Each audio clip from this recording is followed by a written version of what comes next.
Assalamualaikum warahmatullahi wabarakatuh. Perkenalkan, nama saya Wan Fadilatul Laila.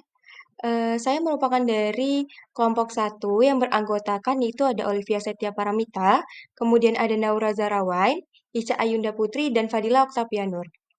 Baik, di sini saya akan menjelaskan secara lengkap proses data pre-processing yang kami lakukan pada dataset lowongan pekerjaan. Pre-processing adalah tahap awal dalam pengelolaan data sebelum data dianalisis atau dimasukkan ke model machine learning. Tujuan utamanya adalah membersihkan dan menyempurnakan data mentah agar siap digunakan. Nah, ada 6 masalah yang akan kita bahas kali ini. Baik, di sini itu ada missing value. Nah, pertama kita lihat dulu dari datanya. Ini setelah saya cek datanya, kemudian kita cek dari missing value-nya. Di sini ada keterangan is null dan sum-nya. Nah, is null sendiri itu akan mengembalikan data frame boolean true jika nilainya kosong. Nah, sum sendiri itu akan menjumlahkan true per kolom sehingga kita tahu berapa banyak nilai kosong di setiap kolom. Kemudian print di sini itu untuk menampilkan hasilnya. Nah, di sini sudah terlihat itu eh, ada 327 nilai kosong pada work type dan employment type. Kemudian yang kedua kita menghitung presentasi missing value-nya. Nah, di sini ada presentasi missing value-nya. Kita cari di sini dengan menggunakan presentasi. Kemudian yang len ini itu untuk menjumlahkan total baris datanya. Dan len A itu rasio nilai kosongnya. Maka dikalikanlah dengan 100 untuk mengubah nilai menjadi presentase. Nah, ini untuk membantu mengetahui seberapa parah nilai kosong di suatu kolom.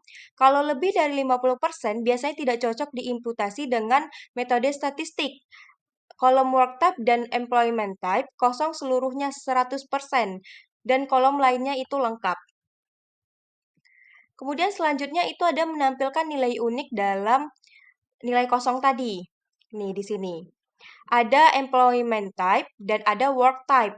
Di sini keterangannya bahwa di sini nilainya seluruhnya kosong.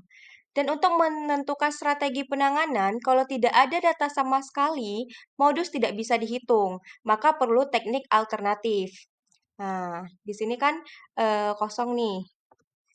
Terus selanjutnya kita masuk ke tahap imputasi pada kolom employment type dan work type. Itu satu-satu ya dari employment type sendiri eh, di sini ada keterangan drop-nya. Itu adalah menghapus nilai kosong sehingga hanya menyisakan data valid. Kemudian empty di sini mengecek apakah sisa datanya kosong. Kemudian jika kosong semua fieldnya, maka stringnya akan unknown. Nah, di sini. Tapi jika tidak kosong, mode mencari nilai paling sering, maka digunakan mode mencari nilai paling sering atau disebut juga dengan modus. Nah, kenapa ini penting? Karena metode statistik seperti modus tidak bisa dihitung kalau datanya 100% kosong. Maka Yunon jadi solusi supaya data tetap lengkap, proses encoding categorical tidak error, model tetap bisa dilatih tanpa membuang kolom, dan hasilnya semua nilai kosong sudah berhasil diisi dengan Yunon. Dan sekarang kolom employment type sudah bersih, tidak ada none lagi. Begitu juga di work type-nya, sama, dilakukan dengan cara yang sama. Lanjut kita verifikasi apakah masih ada missing value di sini. Nih, di sini kita verifikasi apakah masih ada. Kita lihat di sini. Di sini itu mengecek kembali jumlah none setelah proses imputasi. Ini langkah validasi bahwa semua nilai kosong sudah berhasil ditangani. Nah, dataset ini sudah bersih dari missing value-nya. Di sini sudah terlihat bahwa keterangannya itu sudah nol. Nah, kenapa kami menggunakan teknik imputasi pada Penghapusan missing value ini karena itu ada beberapa alasan. Yang pertama itu efektif untuk data kategorikal. Nilai-nilai seperti employment type dan work type adalah data kategorikal, bukan numerik, sehingga tidak bisa diisi dengan rata-rata atau median. Umumnya diisi dengan modus. Kalau kosong semua itu diisi dengan label khusus seperti unknown. Kemudian yang kedua itu menjaga struktur dan ukuran dataset. Kalau misalnya hapus kolom atau baris, bisa kehilangan informasi penting nih atau memperkecil dataset. Dengan imputasi tadi, tidak ada data yang terbuang. Struktur dataset tetap utuh. Kemudian yang ketiga ada mencegah error saat model dibuat. Banyak sekali model machine learning tidak bisa memproses nilai kosong. Jika tidak ditangani, maka akan muncul error saat training atau prediksi. Kemudian yang terakhir itu meningkatkan konsistensi data. Dengan mengganti nilai kosong menjadi unknown, kita akan tetap punya kategori yang bisa dikenali oleh model atau grafik visualisasi. Selanjutnya kita akan masuk ke outlier. Ini di sini ada outliernya. Outlier itu ialah data yang nilainya sangat berbeda dari data lainnya dalam satu kolom. Misalnya, jika sebagian besar panjang deskripsi pekerja sekitar 4.000 sampai 6.000 karakter, tapi ada satu deskripsi panjang sepanjang 12.000 karakter, maka data itu disebut dengan outlier. Mengapa outlier harus ditangani? Outlier bisa mempengaruhi hasil analisis statistik, seperti rata-rata yang tidak bisa direpresentatif. Kemudian bisa mengganggu model machine learning, apalagi model yang sensitif terhadap nilai ekstrim atau seperti regresi linear. Kemudian yang ketiga, mendeteksi outlier penting untuk membersihkan data atau memutuskan apakah outlier itu noise atau informasi penting.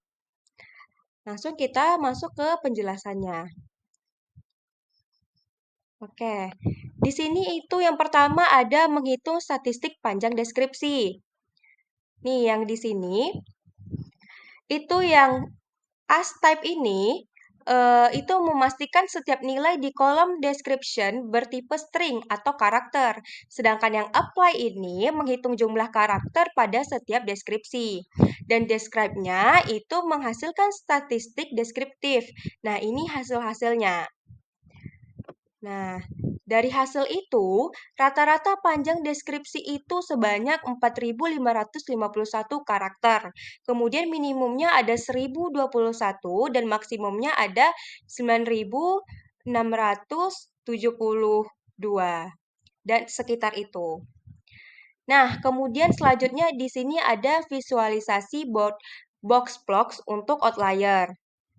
Nah, di sini itu ada PLT figure. Nah, ini untuk ukuran visualisasi jadi lebih lebar dan ramping. SNS sendiri itu membuat box plot dari panjang deskripsi. Kemudian ada title dan label itu memberi judul dan label agar grafik mudah dipahami. Dan show ini untuk menampilkan grafik di layar nanti. Seperti ini. Nah, yang di tengah-tengah ini ialah rata-rata atau mediannya. Dan yang kiri dan kanan ini itu adalah eh, titik itu adalah rentang normal data. Nah, kemudian selanjutnya, oh, oh ya, kesimpulan dari box plot sendiri itu menunjukkan bahwa mayoritas deskripsi berada di atas 3.587 hingga 5.602 karakter. Kemudian ada deskripsi dengan panjang di atas 9.000 karakter yang muncul sehingga nilai ekstrim atau outlier. Visual ini sangat membantu untuk memutuskan apakah outlier ini akan dihapus, diperlakukan khusus, atau dibiarkan jika ternyata memang bermakna. Oke. Nah, kemudian itu ada di sini saya menambahkan teknik Winsorizing, yaitu teknik penanganan outlier dalam data. Saya tidak menggunakan atau menghapus nilai pada data tersebut, tapi saya mengganti nilai ekstrim dengan nilai batas persentil tertentu. Contohnya di sini ada nilai di bawah persentil kelima itu diganti menjadi nilai di persentil kelima. Kemudian nilai di atas persentil ke-95 diganti menjadi nilai di persentil ke-95. Tujuannya apa? Supaya yang pertama mengurangi pengaruh outlier. Nilai ekstrim seringkali mengganggu rata-rata, standar deviasi, atau hasil model. Kemudian Winsorizing mengurangi pengaruh itu tanpa menghilangkan data. Yang kedua itu menjaga ukuran dataset. Kalau misalnya mau hapus outlier, maka bakal kehilangan datanya. Dengan Winsorizing ini, kita bakal tetap mempertahankan semua barisnya. Kemudian yang ketiga itu lebih stabil untuk model. Model seperti regresi linier atau KNN sangat sensitif terhadap outlier. Winsorizing ini bikin model lebih stabil dan tidak tertipu oleh data ekstrim. Nah, pada intinya, kuantil yang persentil 5 ini diambil persentil kelima sebagai batas bawah dan kuantil persentil 95 ini sebagai batas atasnya. Kemudian NP clip ini itu semua nilai di luar batas akan diubah menjadi nilai batasnya. Kemudian di sini untuk menyimpan hasilnya di kolom baru agar kolom asli tetap ada. Dan print itu untuk menampilkan nilai minimum dan maksimum baru yang sudah dipotong. Nah, ini berikut tampilan sebelum di Winsorizing dan setelah di Winsorizingnya. Oke, selanjutnya itu ada data tidak seimbang. Nah, pada bagian ini, saya akan menjelaskan tentang data tidak seimbang yang kami temukan dalam dataset lowongan pekerjaan. Pertama, kita menggunakan fungsi value counts untuk menghitung frekuensi kemunculan dari setiap job title atau judul pekerjaan. Kemudian, kami ambil 10 judul pekerjaan teratas dengan menggunakan fungsi hit atau 10. Hasilnya ditampilkan dalam bentuk bar chart agar lebih mudah dianalisis secara virtual. Nah, di sini terlihat data analis itu memiliki pekerja yang lebih banyak di atas 50. Seperti yang terlihat juga, data analis ini menjadi judul pekerjaan yang paling mendominasi, diikuti oleh data engineer, kemudian data scientist, dan lain sebagainya. Nah, ini menunjukkan bahwa dataset ini tidak seimbang karena ada beberapa judul pekerja yang jauh lebih sering muncul dibandingkan yang lain. Kenapa ini penting? Dalam konteks machine learning, data tidak seimbang bisa menyebabkan model menjadi bias terhadap kategori mayoritas. Artinya, model cenderung hanya memprediksi kategori yang paling sering muncul dan mengabaikan kategori lainnya. Maka dari itu, penting bagi kita untuk mendeteksi ketidakseimbangan ini dari awal agar bisa mempertimbangkan solusinya saat tahap modeling nanti, seperti oversampling kategori minoritas atau menggabungkan kategori-kategori kecil yang mirip agar datanya lebih seimbang. Dengan mengetahui distribusi data seperti ini, kita bisa merancang model yang lebih adil dan akurat. Kemudian selanjutnya itu ada data tidak konsisten. Nah, khususnya nih pada kolom judul pekerjaan atau job title. Di tahap awal ini kami menemukan bahwa satu pekerjaan bisa ditulis dalam berbagai bentuk. Contohnya, ada data analis 2, ada data analis, ada data analis remote. Meskipun berbeda penulisannya, semuanya merujuk pada data analis. Untuk melihat seberapa banyak perbedaan penulisan ini, kami menampilkan semua nilai unik dari kolom title.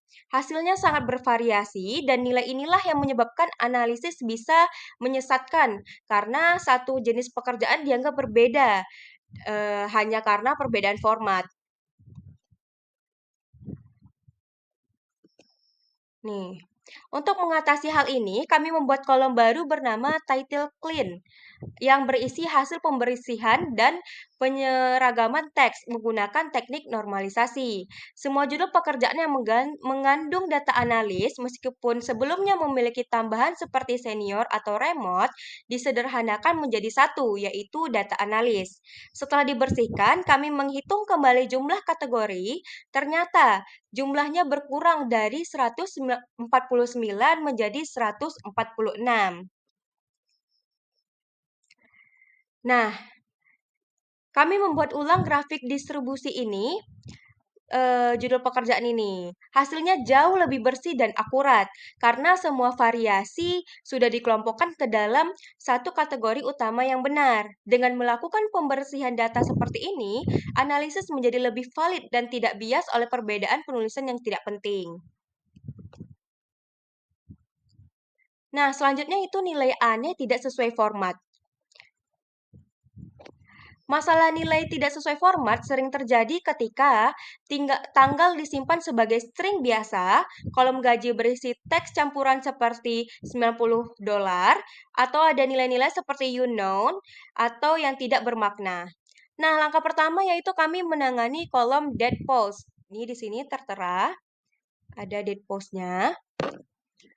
Nah, sini saya akan menjelaskan sedikit, yaitu kami mengubah isi kolom menjadi angka atau numerik. Nilai seperti $80 itu atau teks lainnya yang tidak bisa dikonversi akan diubah menjadi none atau nilai kosong. Langkah ketiga, kami mengganti nilai-nilai string yang tidak bermakna menjadi none juga. Ini penting untuk memastikan data bersih agar tidak salah diinterpretasikan sebagai data valid saat analis dilakukan. Terakhir, kami mengecek ulang itu tipe data pada setiap kolom dengan data types ini. Tujuannya supaya memastikan bahwa kolom-kolom penting sudah memiliki tipe data yang sesuai. Seperti salary itu menjadi numerik atau float 64. Kemudian date post menjadi date time. Kemudian penyesuaian format ini sangat penting agar data bisa diolah oleh model machine learning, diurutkan berdasarkan waktu, atau dihitung secara statistik tanpa error. Dengan memperbaiki nilai yang tidak sesuai format, kita memastikan dataset lebih rapi, lebih dan siap digunakan untuk analisis maupun pemodelan selanjutnya. Oke, yang terakhir itu ada korelasi fitur. Di sini saya akan menjelaskan tentang korelasi fitur, yaitu hubungan antar variabel numerik dalam dataset. Yaitu pertama kami memilih kolom-kolom yang bertipe angka karena korelasi hanya bisa dihitung untuk fitur numerik. Setelah itu kami menggunakan fungsi core ini untuk menghitung korelasi antar kolom numerik. Untuk visualisasi kami menggunakan heat map dari library Seaborn. Warna merah menunjukkan korelasi tinggi, sementara itu yang biru menunjukkan korelasi rendah. Dari hasil heat map terlihat bahwa kolom dash length dan dash length Windsor memiliki korelasi yang sangat tinggi. Artinya, keduanya sangat mirip dan sebaiknya hanya salah satu yang dipakai dalam model machine learning agar tidak terjadi multikolinaritas. Sementara itu, kolom it tidak memiliki korelasi signifikan dengan kolom lainnya karena memang hanya penanda unik data. Dengan melakukan analisis korelasi seperti ini, kita bisa memilih fitur yang tepat dan menghindar fitur yang redundan, sehingga proses pemodelan akan lebih akurat dan efisien. Baik, yang terakhir ini ada target atau label kami. Ini hasil klasifikasi kami. Di sini saya akan menjelaskan tentang label yang digunakan dalam klasifikasi, yaitu kolom title clean, yaitu yang sudah dibersihkan. Kolom title clean ini merupakan hasil dari proses pembersihan pada kolom title, di mana sebelumnya terdapat banyak variasi penulisan seperti data analis 2, SR data analis, atau data analis remote. Meskipun berbeda penulisan, Semuanya merujuk pada satu jenis pekerjaan, yakni data analis. Nah, agar model machine learning bisa belajar berjalan dengan secara konsisten, semua variasi tersebut disamakan menjadi satu label yang bersih, yaitu data analis. Label ini disimpan dalam kolom title clean. Nah, di sini saya menampilkan semua baris data yang memiliki label data analis menggunakan kode yang ini, title clean, data analis. Hasilnya bisa dilihat semua baris yang ditampilkan memiliki judul pekerjaan yang sudah dinormalisasi sebagai data analis dan berasal dari berbagai perusahaan seperti Meta, Sony, Intex Group, hingga DHL Express. Dengan normalisasi seperti ini, kita memastikan bahwa data kita tidak bisa karena variasi teks dan model bisa lebih akurat dalam belajar mengenali jenis pekerjaan berdasarkan deskripsi atau fitur lainnya. Label title clean inilah yang nantinya akan digunakan sebagai target atau label klasifikasi dalam model machine learning yang akan kita bangun. Baik, mungkin hanya itu yang dapat saya sampaikan. Lebih dan kurang penjelasannya saya mohon maaf. Wassalamualaikum warahmatullahi wabarakatuh.